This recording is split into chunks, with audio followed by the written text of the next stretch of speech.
Today we're going to talk about the Supreme Court's decision to overturn Roe and what we can do about it. And I interview Obama's former speechwriter and the host of Pod Save America and Love It or Leave It, John Lovett, about the impacts of this Roe decision, what Biden can do to bolster support among young people and progressives, and what he thinks about those pro-democracy Republicans running in deep red areas. I'm Brian Tyler Cohen, and you're listening to No Lie. So this past week, the Supreme Court did what we expected it to do and finally overturned Roe, ending the constitutional right in this country to a legal abortion. And let's be clear, first off, this won't end abortion for people in those states that have banned it. It'll end abortion for those who can't afford it. So this isn't only an attack on reproductive rights, it's an attack on the poor. What we're living through right now is the consequence of a Republican Party that is A, flying off the cliff to the far right, and B, isn't afraid to do it because it's not actually accountable to anyone. And when I say the Republican Party, that includes these 6 conservative Supreme Court justices because they are political operatives. Like, I know people love to pretend that they're nonpartisan actors, like umpires that just call balls and strikes. Give me a break. These people aren't a shred less political than any other hack member of Congress. Put Marjorie Taylor Greene next to Clarence Thomas and try to tell me that one is any less partisan than the other. And yet, whether it's the court or the GOP more broadly, they act with impunity because, first off, they've gerrymandered themselves into a pretty good spot. Democrats need around a 5-point edge just to break even in congressional races. That's how gerrymandered the House is. And second, on why they can act with impunity, Republicans will break the rules and they know that Democrats won't reciprocate. Like, Mitch McConnell held Merrick Garland's seat for an entire year, changing the makeup of the court from 9 seats to 8 seats. And ultimately, he put Neil Gorsuch in that seat. All because of a brand new, made-up rule that you can't seat a judge in an election year. And then when Ruth Bader Ginsburg died, within 5 minutes before the election, Amy Coney Barrett was rammed through her confirmation process, breaking McConnell's so-called steadfast rule. Did Democrats do stuff like that? No, because Democrats couldn't possibly allow themselves to seem like they're breaking tradition, or even worse, coming across as partisan, because then Fox News would complain. And so we play by one set of rules and then act surprised when Republicans don't. And I'll tell you what, I am really fucking tired of being the only party out of 2 that plays by the rules. Only one party is acting like it's part of a democracy, and so long as that's the case, we will lose. So my message to Democrats would be pretty simple. It's either start to fight back or you will continue to lose. So with that said, I want to be as practical as possible here and lay out what needs to be done to save Roe and codify the right to an abortion in this country. Starting with this upcoming election, we need to hold the House and expand our Senate majority by 2 seats. Then with the Senate majority, we eliminate the filibuster so that legislation only needs a simple majority to pass. Then we can pass the Women's Health Protection Act. And then we expand the court because this court will not allow the Women's Health Protection Act to stand. All of those things have to happen, and all of those things can happen. And on the idea of expanding the court, there's this prevailing notion that the Supreme Court can't be expanded because that's a radical position and the court is supposed to be apolitical.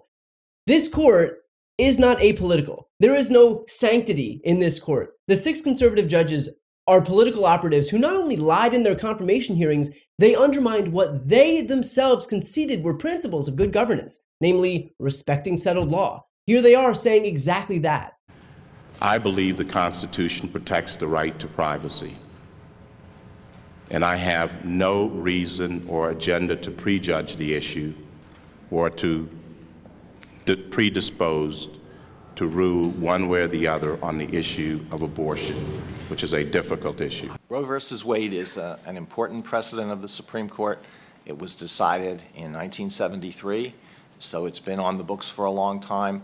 It has been challenged on a number of occasions, and I think that when a decision is challenged and it is reaffirmed, that strengthens its value as stare decisis for at least 2 reasons. First of all, the more often a decision is reaffirmed, the more people tend to rely on it. And secondly, I think stare decisis reflects the view that there is wisdom embedded in decisions that have been made by prior justices.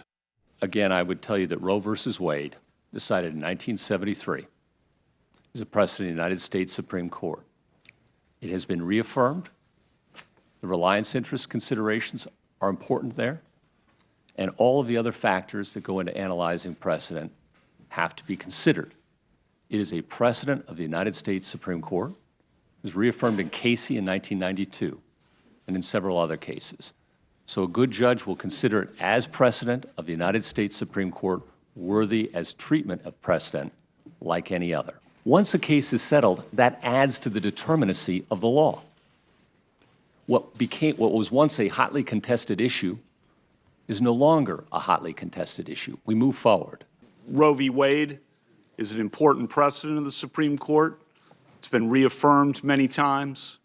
It was reaffirmed in Planned Parenthood versus Casey in 1992 when the court specifically considered whether to reaffirm it or whether to overturn it.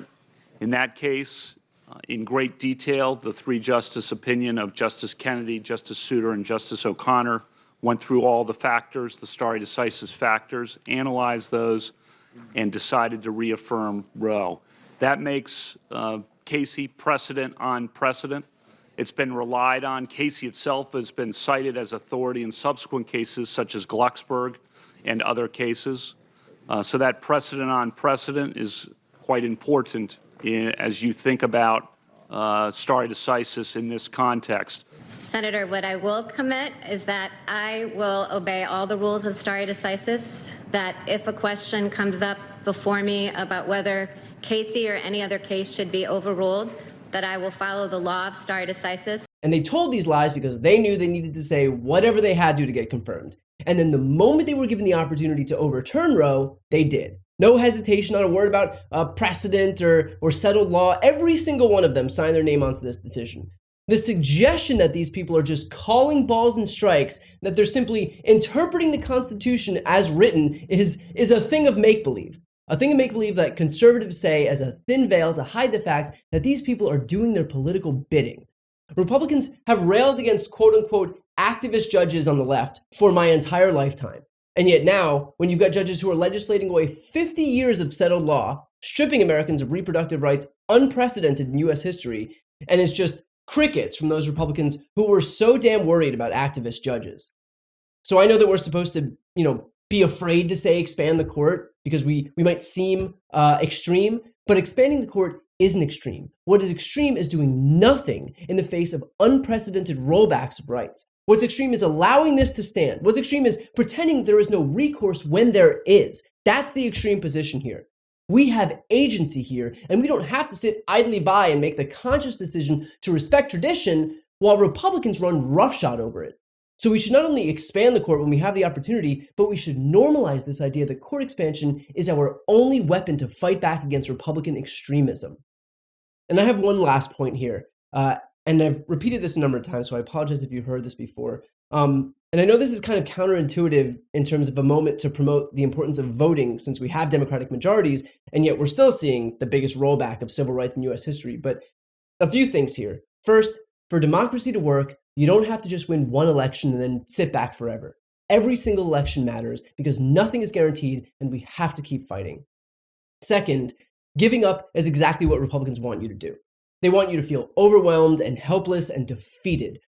Do not reward them for stripping you of your rights.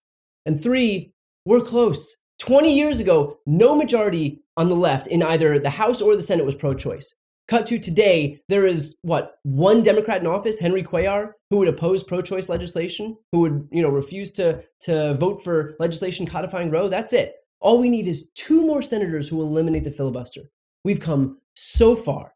So I know it's easy to point to our majorities and, despise the fact that we haven't passed a law codifying Roe. Trust me, words can't adequately describe my contempt for people like Manchin and Sinema and their insistence on protecting the filibuster. But we are close. This isn't the time to give up. It is the time to fight just a little bit more and get ourselves past the finish line.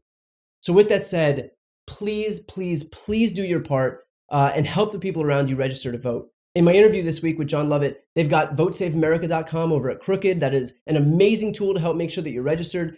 So look, we all have someone, a newly turned 18 or 19-year-old in our family, a politically apathetic family member or friend, someone who considers themselves more in the middle.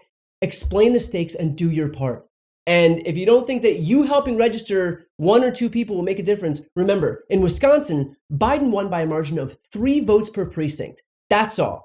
So please, no matter where you live, if you have even one person in your life who you can persuade to register to vote, do it. I promise it'll make a difference.